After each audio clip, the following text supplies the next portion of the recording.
Hello everyone, আসসালামু আলাইকুম। আশা করি সবাই ভালো আছেন। তো আপনাদের কাছ থেকে আজকে একটা ইনফরমেশন আমার দরকার। আপনারা যারা আপনার এলাকায় থেকে ভিডিও দেখতেছেন, আপনাদের এলাকায় কত টাকা করে হাঁসের ডিম কিনেন আপনারা, বা কত টাকা বিক্রি করেন আপনারা, এই হিসাবটা আমার একটু দরকার। যে আপনার এলাকায় এখন পাইকারি রেট কত করে আছে, যদি আপনারা জেনে থাকেন, যারা খামারি তারা যদি জানে থাকেন একটু কমেন্টে জানান যে আপনার এলাকায় পাইকারি রেট কত করে। কারণ আমাদের এখানে এখন মোটামুটি 1 টাকা কমে গেছে, মানে প্রতি 100 টাকা কম। তো আজকে বিক্রি করছি আমি মাত্র 1600 টাকা। কারণ এর আগের দিনও আমি বিক্রি করছি 1750 টাকা। আজকে বিক্রি করলাম 1600 টাকা।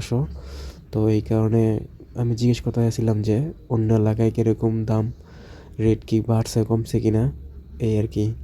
সো আমাদের তো নারায়ণগঞ্জ এলাকায় এখানে একটু অন্য এলাকা থেকে দাম বেশি থাকে। যদি অন্য এলাকায় আরও বেশি কমে, তার মানে আমাদের এলাকায় কিছুটা কমার সম্ভাবনা থাকে। তো এই কারণে জিজ্ঞেস করা, যদি আপনারা জানান আমাকে যে আপনাদের এলাকার রেটগুলো কীরকম হয়েছে, দাম বাড়ছে কি না কমছে, তো আমি বুঝতে পারবো যে আমাদের এলাকারগুলো কমছে বা কমাইতেছে নাকি সব জায়গাতেই কমতেছে রেট।